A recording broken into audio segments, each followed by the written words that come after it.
আসসালামু আলাইকুম, সকলকে স্বাগত আজকের ক্লাসে।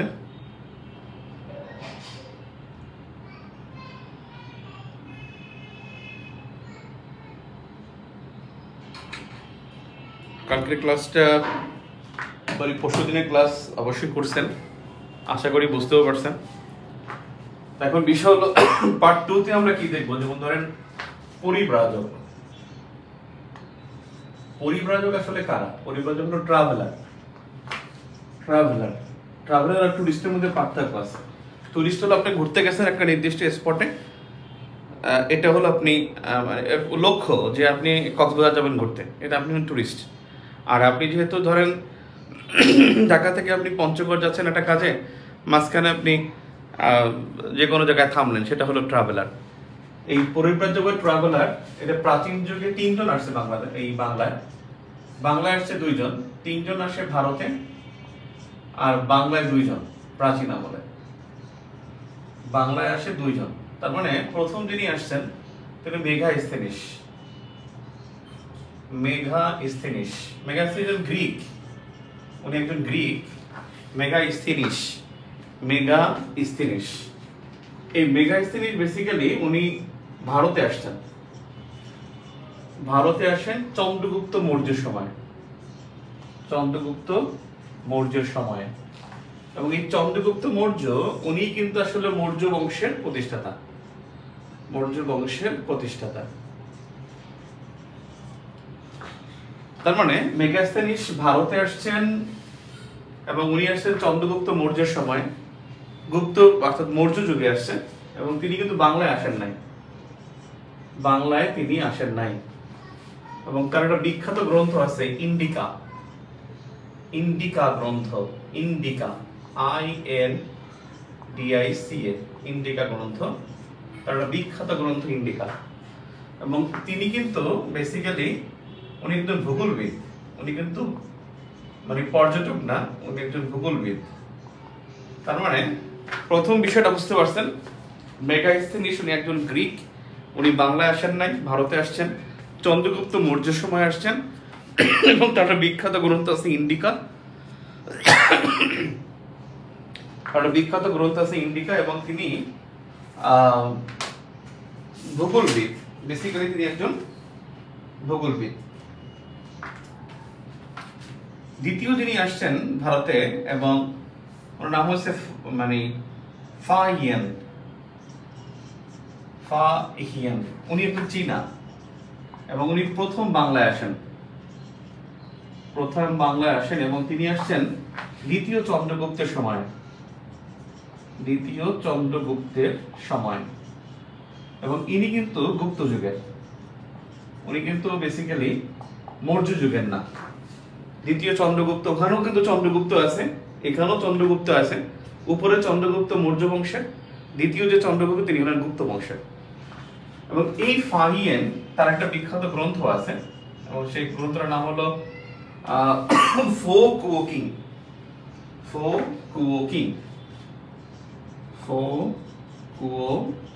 কিং, এটা তার বিখ্যাত একটা গ্রন্থ। এবং তিনি একজন চীনা, এবং তিনি আসেন দ্বিতীয় চন্দ্রগুপ্তের সময়। তৃতীয় এবং যিনি আসছেন তিনি হলেন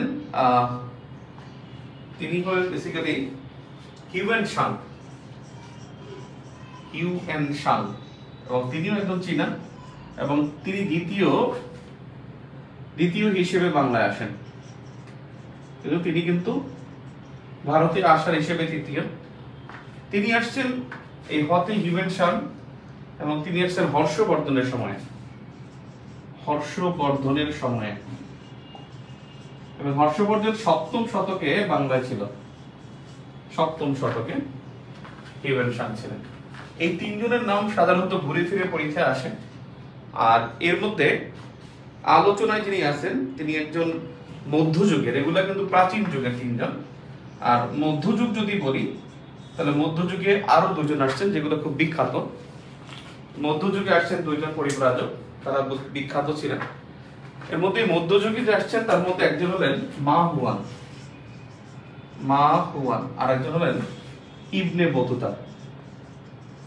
ইবনে বতুতা, মা হুয়ান তিনিও একজন চীনা, আর ইবনে বতুতা তিনি আসছেন মরক্কো থেকে। তিনি আসছেন মরক্কো থেকে বাংলায়।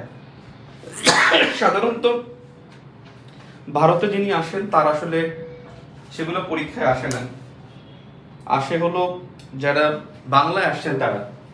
ইনি আসছেন গিয়াসউদ্দিন আজম শাহের সময়। গিয়াসউদ্দিন আজম শাহের সময়, আজম শাহ এর সময়। ইনি আসছেন গিয়াসউদ্দিন আজম শাহের সময়, আর ইনি আসছেন 1346 সালে। বাংলায় বলতে সোনারগাঁও আসছিলেন, সোনারগাঁও, এবং তিনি আসছেন ফখরুদ্দিন মোবারক শাহের সময়। ফখরুদ্দিন মোবারক শাহ তার সময়ে তিনি আসছিলেন 1346 সালে। মধ্যযুগে দুইজন আসছেন, একজন মা হুয়ান, গিয়াসউদ্দিন আজম শাহ, গিয়াসউদ্দিন আজম শাহের সময়, আর একজন আসছেন ইবনে বতুতা মরক্কো থেকে। তিনি আসছিলেন 1346 সালে, সোনারগাঁও আসছিলেন, এবং তিনি আসছেন ফখরুদ্দিন মোবারক শাহের সময়, ইবনে বতুতা, আর একজন মা হুয়ান। একটা বিষয় হলো ফখরুদ্দিন মোবারক শাহ, আপনি একটা কথা মনে রাখবেন, ইতিহাসে যত শাহ আছে, বিশেষ করে ইতিহাসে, কথাটা আপনি লিখেও নিতে পারেন, ইতিহাসে নাদির শাহ আর একটা হলো শের শাহ, এই দুইজন শাহ ছাড়া সব শাহ সুলতানি আমলের শাসক। সুলতানি আমলের শাসক মানে ব্যাপারটা বলছেন কিনা? নাদির শাহ তিনি পারস্যের, তিনি ইরান থেকে আসেন, এবং শের শাহ তিনি হলেন একজন আফগানি।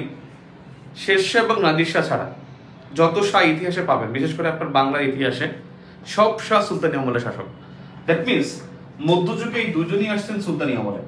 পরীক্ষায় কিন্তু ঘুরিয়ে আসবে যে ইবনে বতুতা কোন আমলে আসছেন, তখন কিন্তু আপনাকে উত্তর করতে হবে সুলতানি আমল। উনিও সুলতানি আমল, উনিও সুলতানি আমল। ইনি তো সুলতানি আমলের গোড়াপত্তন করছেন বাংলা, আর ইনি তো গিয়াসউদ্দিন আজম শাহ সুলতানি আমলের শ্রেষ্ঠ একজন শাসক। আর এখানে যেমন আসবে মেগাস্টেরিস কোন যুগে আসছে? মৌর্য যুগে। বাংলায় আসেনি, ভারতে আসছে। ফাহিয়েন কোন যুগে আসছে? গুপ্ত যুগে। মধ্যযুগে না, প্রাচীন আমলের গুপ্ত যুগে বা গুপ্ত শাসন আমলে। ইনি কখন আসছেন? হিউয়েন সাং, তিনি আসছেন 7ম শতকে, গুপ্ত পরবর্তী যুগে। গুপ্ত পরবর্তী যুগে, অন্য কালকে লিখে নেন, গুপ্ত পরবর্তী যুগে। আই থিঙ্ক পরিব্রাজক থেকে প্রশ্ন আসলে আমার বোর্ড থেকে কমন পাবেন ইনশাআল্লাহ। চ্যালেঞ্জ বোর্ড, এবং আপনি যদি পরীক্ষা দেওয়ার সময় একটু পড়ে আসেন, এবং পরিব্রাজক থেকে প্রশ্ন আসলে আপনি এখান থেকে পারবেন ইনশাআল্লাহ। এতটুকু গুড এনাফ। এরপরে বইতে অনেক কিছু আলোচনা আছে, অনেক আলোচনা আসলে লিখতেও হয় বইয়ের ডেকোরেশনের জন্য, কিন্তু এইটা হলো মানে পারফেক্ট আলোচনা। তার মানে নাদির শাহ এবং শের শাহ ছাড়া ইতিহাসে যত শাহ আছে সব সুলতানি আমলের শাসক।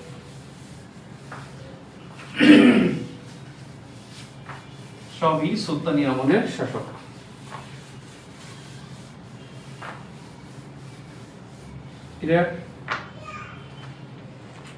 এবারে আমরা দেখি যে বাংলায় আগমনকারী বংশসমূহ।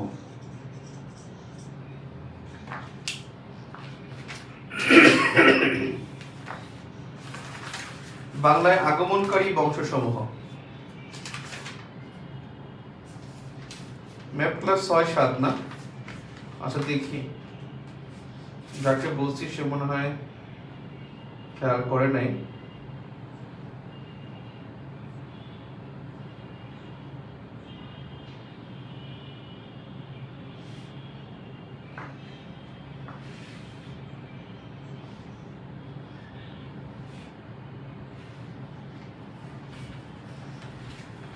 তো বাংলা আগমনের বংশসমূহের ক্ষেত্রে এখানে 4টা বংশ মনে রাখলে চলবে: মৌর্য, গুপ্ত, পাল, সেন। আচ্ছা আমরা একটুখানি দেখি, এই ছকটা একটু লিখে নিই, তারপরে আলোচনা করব। আগমনকারী, আগমন স্থল, আগমন স্থলের পূর্ব নাম, ধর্ম, সভ্যতা,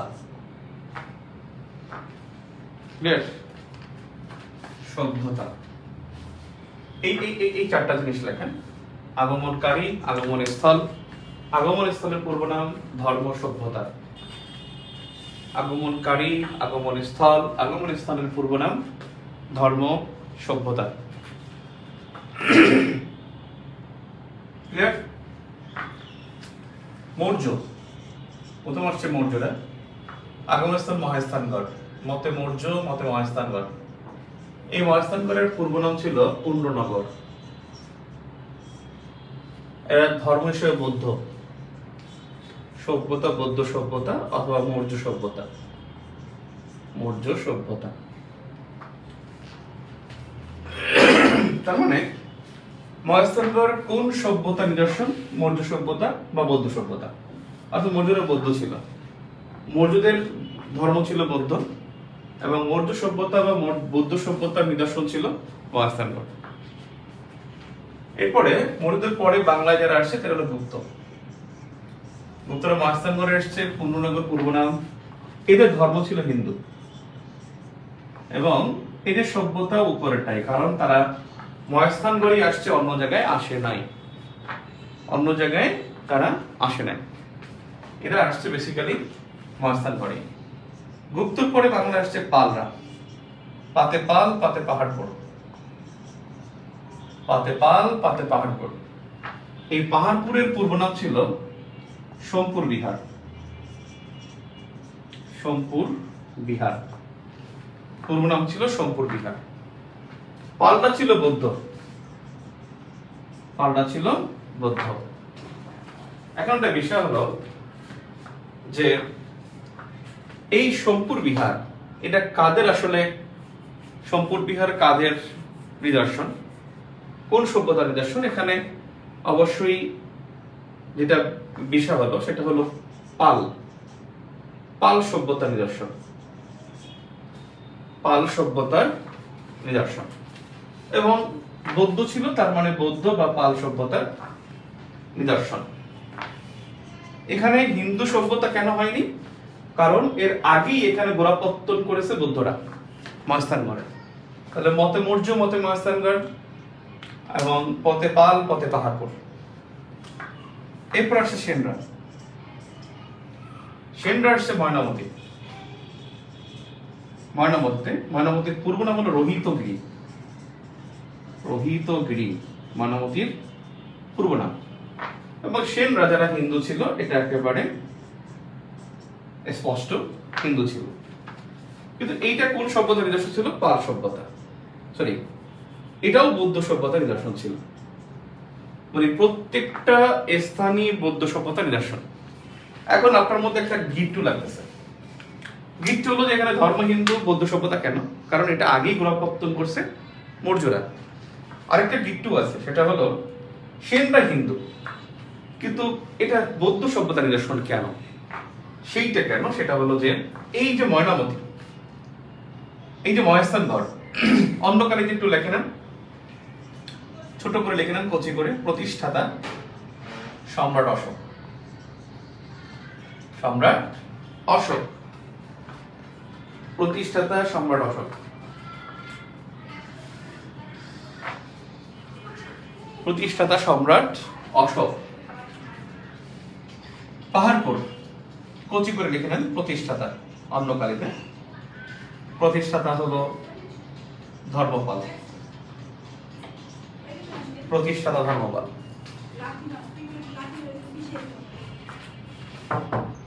প্রতিষ্ঠাতা হলো ধর্মপাল। ময়নামতি এর প্রতিষ্ঠাতা দেবপাল। ব্যাপারটা ক্লিয়ার? ময়নামতি প্রতিষ্ঠা করছে কিন্তু দেবপাল, কিন্তু সেনদের গোড়াপত্তন হয়েছে ময়নামতি।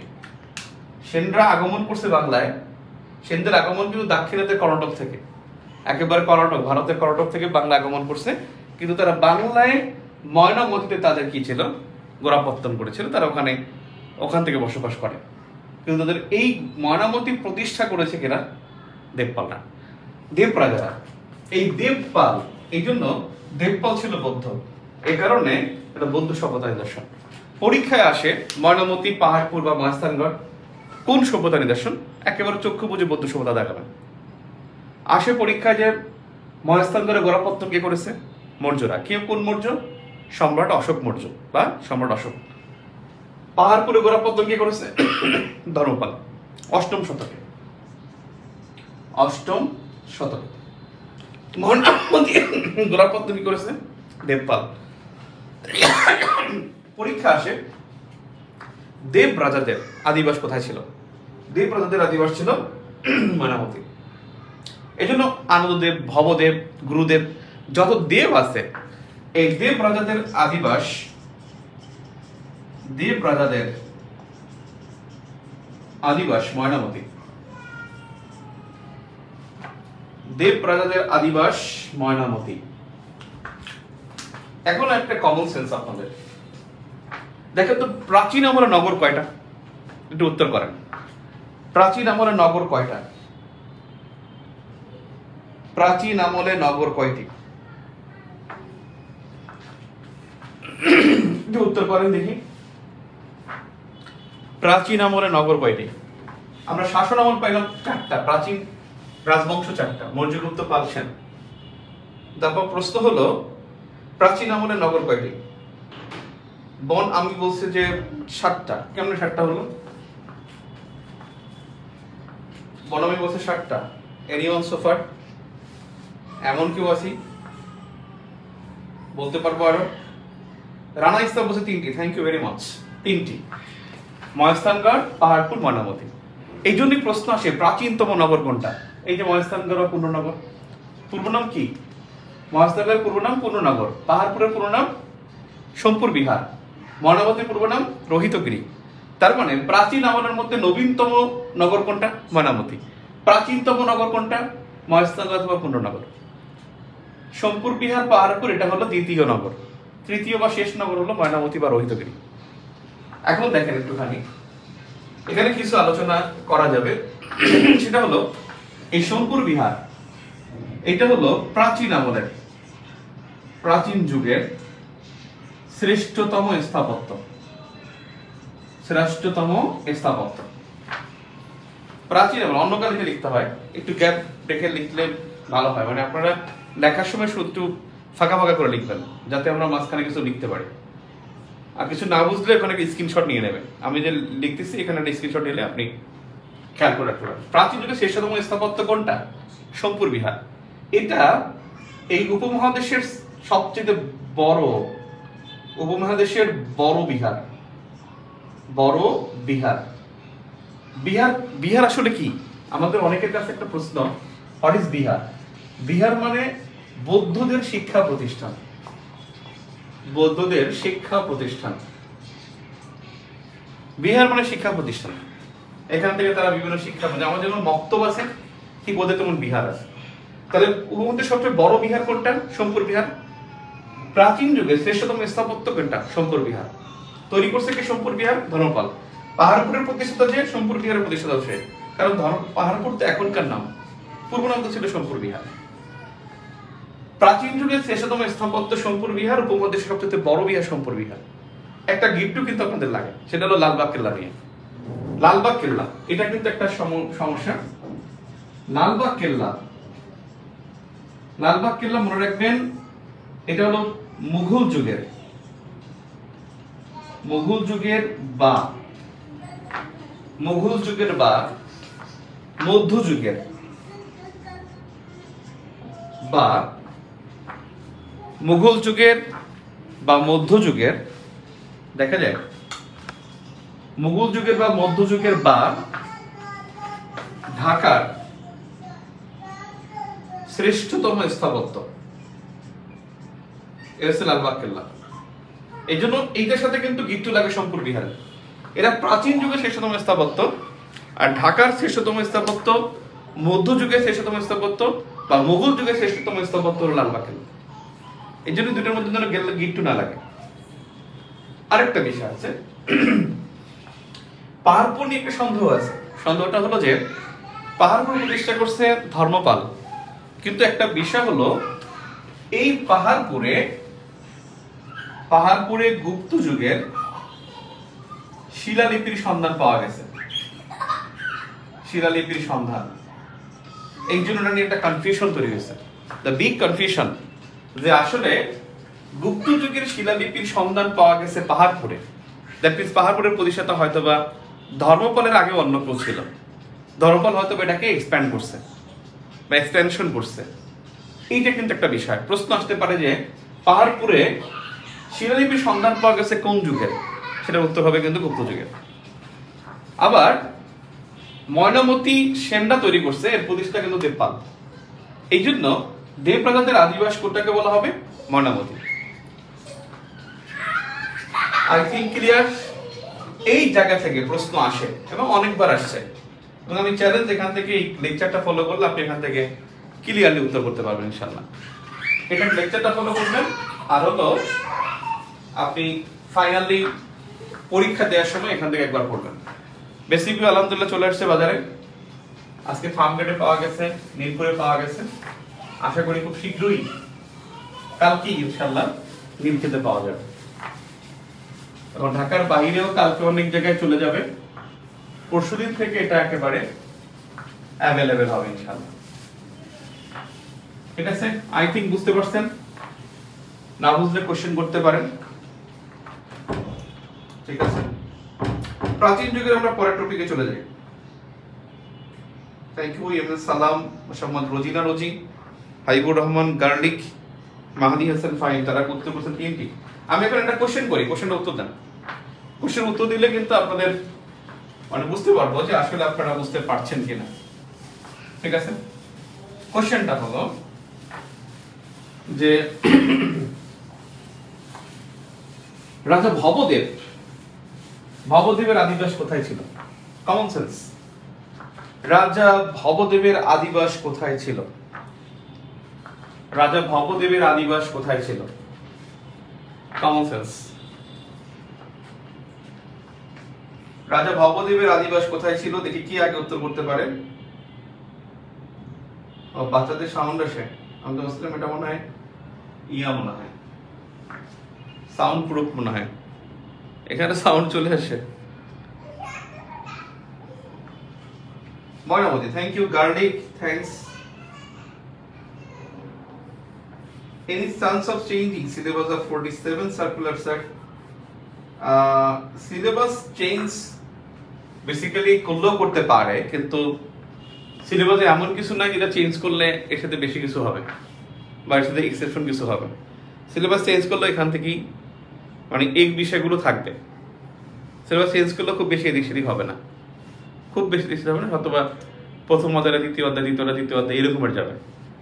এবং এখানে কিছু করবে যে প্রথম অধ্যায়ে তারা 7 মার্চের বঙ্গবন্ধুর শেষে উল্লেখ করে দেবে যে এগুলো থাকবে না বা ওগুলো ওমিট করা হবে। এগুলো তো আমরা এমনও বুঝি, এগুলো আমাকে বুঝতে হয়, এমনি বুঝি যে এটা আসলে এখন থাকবে না। বঙ্গবন্ধুর ছবি নামাইতে হবে, এমনি বোঝা যায় যেটা নামাইতে হবে। যখন নামাইতে পারে তো এমনি বোঝা যায়, এটা কি ঘোষণা দেওয়া লাগে বা আইন করা লাগে? কিছুই করতে হয় না। এবার দেখি কোনটি কোথায়, কোনটি কোথায়, কোনটি কোথায়।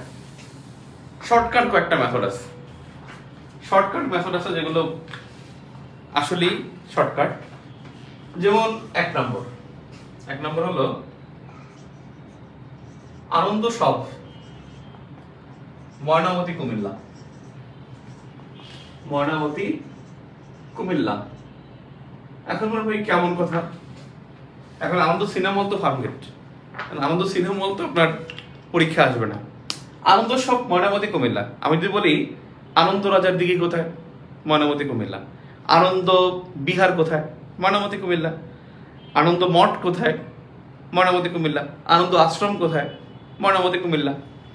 বুঝলেন না ব্যাপারটা? তাহলে আমি যদি বলি আনন্দ মঠ, আনন্দ আশ্রম, যদি বলি আনন্দ মুড়া, যদি বলি আনন্দ রাজার দিঘি, আনন্দ রাজার দিঘি, আর ভাই যাই বলবো আনন্দ থাকলেই বুঝবো যে এটা ময়নামতি কুমিল্লা, কমন সেন্স। ঠিক আছে, এখন আনন্দ এটা সেটা যাই বলেন, আনন্দ বিহার বলেন, আনন্দ বিহারও কোথায়? ময়নামতি কুমিল্লা। নাম্বার 2, সকল মুরা ও মঠ, সকল মুরা ও মঠ, মঠও হবে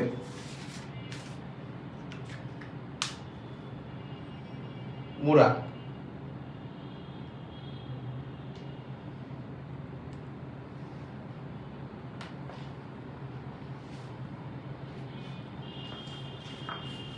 সকল মঠ ও মুরা, এটা হলো ময়নামতি কুমিল্লা। আমি যদি বলি এখন বৈরাগীর মুরা, তাহলে বৈরাগীর মুরা কোথায়? ময়নামতি কুমিল্লায়। আমি যদি বলি রূপবান মুরা, রূপবান মুরা ময়নামতি কুমিল্লা। যদি বলি কৌটিল্য মুরা, একই কথা, ময়নামতি কুমিল্লা। দ্যাট মিনস সব মুরা বা মঠ বললে আমি এটা ময়নামতি কুমিল্লা দেখাবো। নাম্বার 3,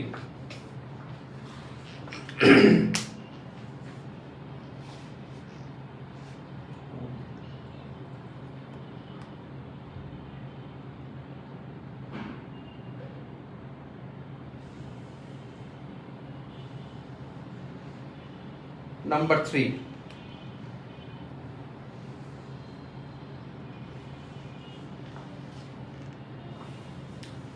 সপ্ত পীরের ভিটা ছাড়া, সপ্ত পীরের ভিটা ছাড়া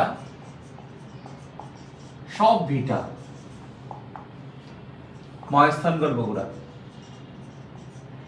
মহেস্থানগড় বগুড়া। এই সপ্তপীরের ভিটা, সপ্তপীরের ভিটা হলো ময়নামতি, সরি সপ্তপীর হলো পাহাড়পুর নওগাঁ, পাহাড়পুর নওগাঁ। এখন সপ্তপীরের ভিটা ছাড়া সব ভিটা যা আছে সবগুলো মহেস্থানগড় বগুড়া। আমি যদি বলি এখন বৈরাগীর ভিটা, গোবিন্দ ভিটা, খোদার পাথর ভিটা, সবগুলো হলো মহেস্থানগড় বগুড়া। তাহলে আমি যদি বলি এখন গোবিন্দ ভিটা, গোবিন্দ ভিটা, আমি যদি বলি খোদার পাথর ভিটা, আমি যদি বলি বৈরাগীর ভিটা, আমি যদি বলি শ্রীপুরের ভিটা, এই যত ভিটা আছে সব কিন্তু ময়নামতি কুমিল্লা, সরি মহেস্থানগড় বগুড়া, সবগুলো মহেস্থানগড় বগুড়া। তার মানে এবার আসি 4 নম্বর। 4 নম্বর হলো সব গড় পঞ্চগড়, সব গড় পঞ্চগড়। এখন আবার মহেস্থানগড় বললেন না, এই মহেস্থান নগর কিন্তু এটা, ওটা কিন্তু নগর, মহেস্থান গড় না, ওটা কিন্তু মহেস্থান নগর। মহেস্থান পর্যন্ত একটা, নগর একটা, পুন্ড্র নগর, পুন্ড্র আর নগর, ওটা কিন্তু পুন্ড্রন গড় না। তো মানে গড় যা আছে যেমন রাজনগড়, বিজনগড়, এইসব গড়গুলো কিন্তু পঞ্চগড়। এই পঞ্চগড়ে কিন্তু 5টা গড় আছে, কে বলতে পারবে? পঞ্চগড়ে 5টা গড় কে বলতে পারবে? যে পঞ্চগড়ে কিন্তু আলাদা করে 5টা গড় আছে। পঞ্চগড়ের 5টা গড় কে কে?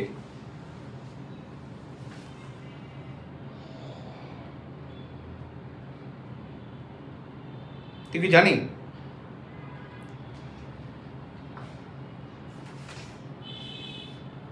দেবনগড়, হোসেনগড়, দেখেন রাজনগড়, এখানে 5টা গড়। 1 রাজনগড়, আবার রাজনগর বললেন না কিন্তু ভাই, রাজনগর বললে কিন্তু আর গড় মিলবে না। তারপর হোসেনগড়, তারপর হলো ভিতরগড়, ভিতরগড়, ভিতরগড়, তারপর হলো দেবনগড়, দেবনগড়, আবার দেবনগর বললেন না ভাই, দেবনগড়, রাজনগড়, হোসেনগড়, ভিতরগড়, দেবনগড়, মিরগড়, আর একটা হলো মিরগড়। এই মির গড়, এই প্রত্যেকটা গড় হলো পঞ্চগড়ে। ঠিক আছে, তাহলে পঞ্চগড়ের 5টা গড়, পঞ্চগড়ের 5টা গড়, রাজনগড়, দেবনগড়, ভিতরগড়, হোসেনগড়, আর একটা হলো কি মিরগড়। এই 5টা গড় মিলে পঞ্চগড়। ক্লিয়ার? এরপরে দেখেন আপনি যাবেন আসলে কোন জায়গায় কোনটা অবস্থিত। এরপর আপনি মুখস্থে যান, এরপরে আপনি মুখস্থে যাবেন। কিন্তু ব্যাপারটা হলো যে কিছু বিহার আছে, যেমন বিহার। এই বিহারের মধ্যে কিন্তু সবচেয়ে পুরনো যেটা পুরনো হলো কিন্তু সীতাকোট বিহার। সীতাকোট বিহার দিনাজপুর সবচেয়ে পুরনো, যেটা প্রাচীনতম সীতাকোট বিহার দিনাজপুর। এই কোট যত লেখা মনে রাখবেন এটা দিনাজপুরে, কারণ দিনাজপুরের পূর্ব নাম কি জানি? দিনাজপুরের পূর্ব নাম এটা কিন্তু দেবকোট। দিনাজপুরের পূর্ব নাম দেবকোট। এই জন্য দেখবেন ইতিহাসে যত কোট আছে আপনি দিনাজপুর জায়গায় আসবেন। ঠিক আছে, কোট থাকলে দিনাজপুর দেখাবেন। এই দেবকোট, সীতাকোট, মীরাকোট, এই কোট থাকলে আপনি দিনাজপুর দেখাবেন, উত্তর হয়ে যাবে, ইনশাআল্লাহ হয়ে যাবে। এরকম কিছু বিহার আছে, যেমন আমি যদি বলি সীতাকোট বিহার দিনাজপুর, যেমন শালবন বিহার। এই শালবন বিহার এটা কিন্তু হলো ময়নামতি কুমিল্লা, ময়নামতি কুমিল্লা। এরপর এই ময়নামতি কুমিল্লা অনেকটা, যেমন ভোজবিহার, ভোজবিহার ময়নামতি কুমিল্লা, ভোজবিহার ময়নামতি কুমিল্লা। আনন্দ বিহার আছে, তারপরে রানীর বাংলা বিহার, রানীর বাংলা বিহার এটাও কিন্তু ময়নামতি কুমিল্লা। আগেই বলছিলাম আনন্দ সবই আনন্দ বিহার, এটাও কিন্তু ময়নামতি কুমিল্লা। তার মানে শালবন বিহার, ভোজ বিহার, রানীর বাংলা বিহার, আর একটা হলো আনন্দ বিহার। এই 4টা বিহার কিন্তু হলো ময়নামতি কুমিল্লা। আপনার মহেস্থানগড়ে শুধু একটা বিহার আছে, হলুদ বিহার। হলুদ বিহার এটা কিন্তু মহেস্থানগড় বগুড়া। বগুড়া কিন্তু বিহার নাই, একটা বিহার শুধু, সেটা হলো ময়নামতি কুমিল্লা, সরি হলুদ বিহার। হলুদ বিহার মহেস্থানগড় বগুড়া। বিহার সবচেয়ে বেশি কিন্তু ময়নামতিতে। আর সোমপুর বিহারে, সোমপুর বিহার বা পাহাড়পুরে কিন্তু সোমপুর বিহারটাই আছে। পাহাড়পুরে কিন্তু আর তেমন কোনো বিহার নাই, পাহাড়পুরে আর তেমন কোনো বিহার নাই। হলুদ বিহারটা কিন্তু হলো আপনার মহেস্থানগড় বগুড়া। ও আমি দুঃখিত, আমি ভুল করে ফেলেছি, ভাসু বিহার, সরি। হলুদ বিহার হলো ভাসু বিহার। ভাসু বিহার মহেস্থানগড় বগুড়া। আর হলুদ বিহার যেটা আমি বলছি, হলুদ বিহার হলো পাহাড়পুর নওগাঁ, বা সোমপুর বিহারের মধ্যে পাহাড়পুর নওগাঁ। হলুদ বিহার পাহাড়পুর নওগাঁ, আর ভাসু বিহার এটা হলো মহেস্থানগড়। মহেস্থানগড়ে একটা বিহার আছে, সেটা হলো ভাসু বিহার। আর সোমপুর বিহার ছাড়া পাহাড়পুরে একটা বিখ্যাত বিহার, সেটা হলো হলুদ বিহার। আর ময়নামতির উপর বিখ্যাত 4টা বিহার আছে, শালবন বিহার, ভোজ বিহার, রানীর বাংলা বিহার, আনন্দ বিহার। আর কিছু বিহার আছে যেগুলো আপনি যে অন্যান্য জায়গায় আছে সেটা আপনি তাকাইতে পারবেন, মানে অন্যান্য জায়গায় অনেকগুলো বিহার আছে, সেগুলো একটু দেখে নিই। যেমন সীতাকোট বিহার দিনাজপুর বললাম, এই শয়ের মধ্যেই আরেকটা আছে সীমাবদ্ধ বিহার, আরেকটা আছে সীমাবদ্ধ বিহার, সীমাবদ্ধ বিহার। আরেকটা আছে রাজবন বিহার, আরেকটা আছে সীমা বিহার, সীমা বিহার। আরেকটা আসার মতো বিহার আছে সীমা বিহার, সীমাবদ্ধ বিহার, রাজবন বিহার, আর পণ্ডিত বিহার, পণ্ডিত বিহার। জগদ্দল বিহার একটা আছে, পণ্ডিত বিহার,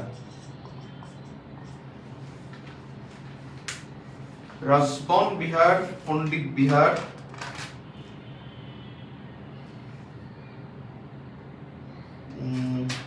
বিহারগুলো কিন্তু সবই বৌদ্ধ বিহার, মানে সবগুলাই কিন্তু আপনার বৌদ্ধদের নিদর্শন। মহামণি বিহার, মহামণি বিহার। দেখেন সীমাবদ্ধ বিহার এটা কিন্তু পটুয়াখালী, কুয়াকাটা পটুয়াখালী। রাজবন বিহার এটা কিন্তু রাঙামাটি। মহামণি বৌদ্ধ বিহার রাউজান চট্টগ্রাম, এটা রাউজান চট্টগ্রাম। সীমা বিহার এটা সবচেয়ে দীর্ঘতম বড় একটা বিহার এবং এটা রামু কক্সবাজার। জগদ্দল বিহার এটা রাঙামাটি, জগদ্দল বিহার হলো সোমপুর বিহার, অর্থাৎ পাহাড়পুর নওগাঁ। পাহাড়পুরে আমরা 3টা বিহার পাইলাম, পাহাড়পুর নওগাঁ, জগদ্দল বিহার।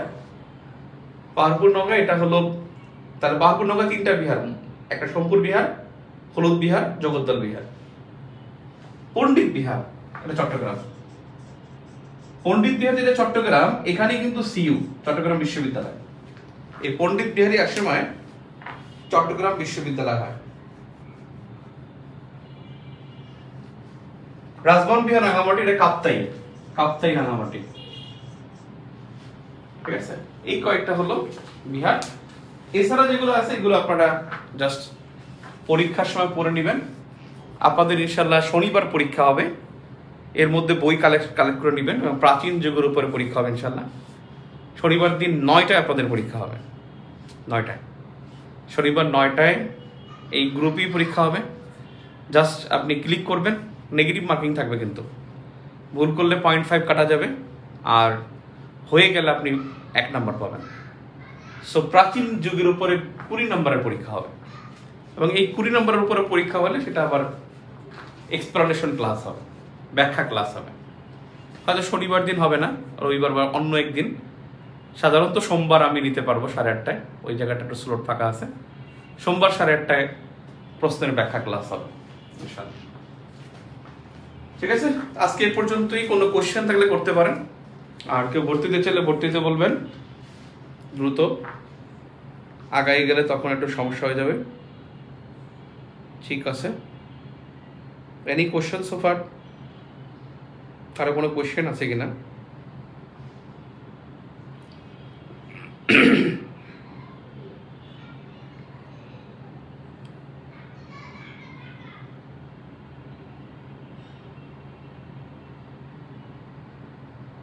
কোনো কোশ্চেন থাকলে করতে পারেন। ওকে, স্যাটারডে রিটেন ক্লাস তো হ্যাঁ 8:35-এ, 8:30-এ। আচ্ছা, আপনাদের তাহলে আমি 10টায় পরীক্ষা রাখবো 10টায় ইনশাআল্লাহ, 10টায় পরীক্ষা রাখবো। আর আপনাদের বই আজকে যারা আগে অর্ডার করছিলেন, মহামণি বিহার, হ্যাঁ চট্টগ্রামে, রাউজান না, ওটা রাউজানই তো, রাউজান চট্টগ্রাম। পরীক্ষার জন্য শুধু আপনার লেকচার পড়বেন, প্লাস হলো লেকচারের পাশাপাশি বেসিক বই বা অন্য কোনো বই পড়বেন। বেসিক বই সাজানো, এটা পড়তে পারলে ভালো ইনশাল্লাহ। অন্য বই যদি পড়তে চান পড়বেন, প্রাচীন যুগ পড়ে পরীক্ষা দিবেন। আপনার বেসিক বই কবে পাবো স্যার? কালকে অনেক জায়গায় পাবেন, আবার পরশুদিন সব জায়গায় পাবেন। কালকে হয়তো বা কম কপি যাবে, তাড়াতাড়ি বিক্রি করে ফেলবে, কারণ আজকে আমরা অত বেশি ডেলিভারি দিতে পারি না। ঠিক আছে, ওকে, আল্লাহ হাফেজ।